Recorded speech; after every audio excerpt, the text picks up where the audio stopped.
રાજકોટના જંગલેશ્વરમાં ડિમોલેશનનો મુદ્દો અત્યારે સામે આવ્યો છે અને આગામી સપ્તાહે 7 દિવસનો સમય પૂર્ણ થઈ જશે।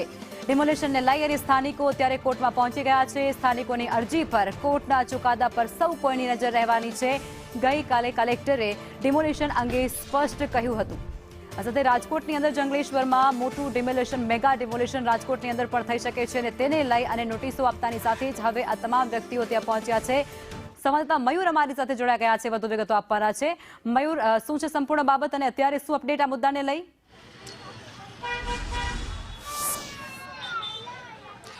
લખમાં આગામી સપ્તાહે જંગલેશ્વર ડિમોલેશનને લઈને નોટિસનો 7 દિવસનો સમય પૂર્ણ થઈ ગયો છે। હું તમને દ્રશ્યો બતાવવા માંગીશ। આ જંગલેશ્વર વિસ્તારના દ્રશ્યો છે। લોકોની અંદર ભારે ઉચાટ અને ભયનો માહોલ છે। આપણી સાથે સ્થાનિક લોકો પણ જોડાશે, કારણ કે એમના મનની અંદર અનેક સવાલો છે। કોર્ટ પાસે એક આશા છે કે જો કોર્ટ આજે સ્ટે આપી દે તાત્કાલિક અસરથી ડિમોલેશન અટકાવવા માટે, તો આ માટે જંગલેશ્વરના કેટલાક લોકો કોર્ટ પાસે પહોંચ્યા છે। આપણી સાથે સ્થાનિકો છે। શું કહેશો કાકા, જે પ્રકારે ડિમોલેશન આવતા સપ્તાહે થવાની વાત કલેક્ટર કરી રહ્યા છે? અમે એટલું જ કહેવા માંગીએ છીએ સાહેબને કે જે કાયદેસરનું છે એ જ તમે કરો। જે લેવાનું હતું, જે રોડ લેવાનો હતો, નદી લેવાની હતી, એ જ લેવાનું આપણે થાય છે। તો બીજું તો વચમાં આખું જંગલેશ્વર લેવાની વાત થાય તો આ ગરીબ માણસ બધા જશે ક્યાં? એક તો ઘર કોઈ મકાન આપતા નથી, બરાબર? ભાડા અત્યારે 5000 રૂપિયા હોય તો 10000 રૂપિયા કરી દીધો છે, અને અમારા જેવા ગરીબ માણસ જાય જ ક્યાં? અમારા ઝૂંપડું છે, બરાબર છે? તો ઝૂંપડા મારી ભાણે જ છે, આ બધા ભાડે રહે છે, તો ભાડે બધા જશે કે ડબલ ભાડા કરી નાખ્યા છે।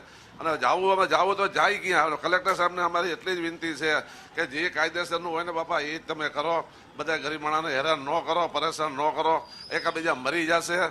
આમાં શું, એક તો બિચારા ખાતા નથી, 8-8 દિવસ ખાધા નથી, કોઈ પીધા નથી, કોકને હાર્ટ એટેક આવી ગયા। તમે 24 નંબરમાં જો 2 જણાને હાર્ટ એટેક આવી ગયા। બિલકુલ, આપણી સાથે મહિલાઓ છે। બેન, તમે કંઈક બોલવા માંગો છો? તમારે કેટલા બાળકો છે? એમના સ્કૂલનો પ્રશ્ન પણ તમે કહ્યો છે? મારે 3 બાળકો છે મારા ઘરમાં, અને મારે સ્કૂલનો પણ પ્રશ્ન છે। આવી અમારી સાથે નાઇન્સાફી તમે કલેક્ટર સાહેબ શું કામ કરો છો અમારી સાથે? જ તે અમે બધા હિન્દુ મુસ્લિમ અહીંયા બધા એકઠા થઈને રહી છીએ, તમે જોઈ જાવ અહીંયા। અને કેટલાને તો અમારા અહીંયા જંગલેશ્વરમાં હુમલા આવે, અમે બધા પ્રેમ ભાવથી રહી છીએ, અમે બધા તહેવારો બધા અહીંયા અમે સાથે કરી છે। અમારી સાથે નાઇન્સાફી તમે કેમ કરો છો? અમારે બધા હુમલા તમે તોડી નાખો, તમે જાય ક્યાં?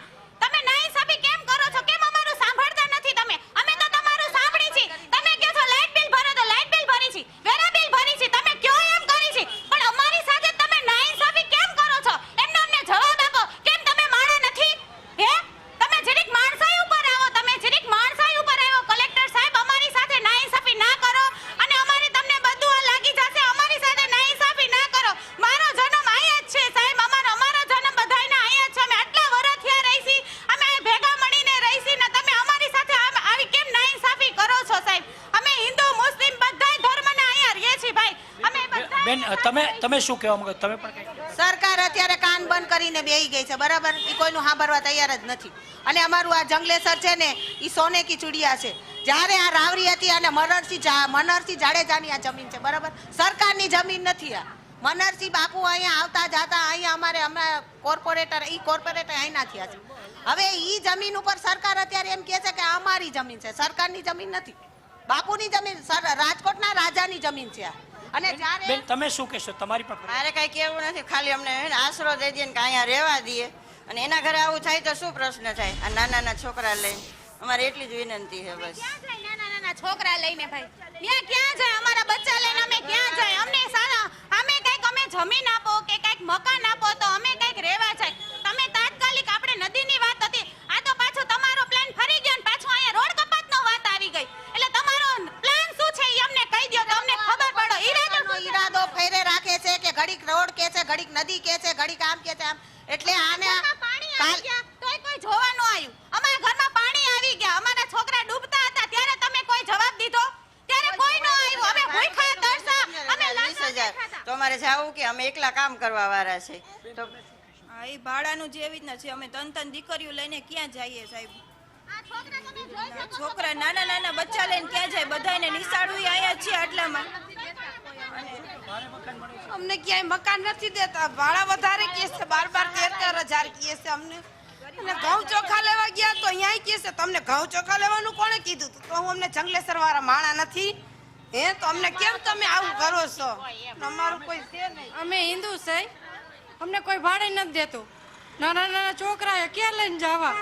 કે નથી મકાન, નથી ખાવા પીવાનું, કોઈ કાંઈ છે નહીં અમારી પાસે. અમે કાંઈ એવા કાંઈ પાકિસ્તાનમાંથી ઉતર્યા છે, તમને કાંઈ મકાનના ભાડા એક રાતમાં દીધું હોય, બીજી રાતમાં 15,000 કરી નાખે. અમારે ખાવાને અમારી પાસે નથી અત્યારે, તો અમારે જવું ક્યાં? સૌથી મોટી પીડા એ છે કે 7 દિવસની અંદર આ લોકોએ પોતાનું ઘર ખાલી કરવાનું છે, ભાડે મકાન ગોતવાનું છે, પરંતુ સામાન્ય મકાનનું જે ભાડું 4-5 હજાર હતું, હવે જંગલેશ્વરનો પ્રશ્ન આવતા રાજકોટના તમામ એરિયાના લોકોએ ભાડું એકાએક વધારી દીધું છે. 15,000 10,000 આસપાસ ભાડું થઈ ગયું છે. આ ગરીબ અને મધ્યમ વર્ગનો નીચલો તબક્કો છે, એમના માટે મુશ્કેલી એ છે કે ન તો ભાડે અન્ય જગ્યાએ મકાન મળી શકે છે, ન તો આ જગ્યા એમને અત્યારે મળવાની છે. હાલ લોકોએ આશા રાખીને બેઠા છે કે જો કલેક્ટર તંત્ર અથવા તો કોર્ટ તેમને કોઈ મુદત આપે તો એમનો કંઈક મુશ્કેલીમાંથી બહાર નીકળવાનો માર્ગ નીકળી શકે તેમ છે. આજે કોર્ટની અંદર પણ કેટલાક લોકો ગયા છે, જોવાનું એ રહેશે કે કોર્ટ તેમને સ્ટે આપીને રાહત આપે છે કે કેમ. જી બિલકુલ, મયુર આપ જોડાયા તે બદલ આપનો આભાર.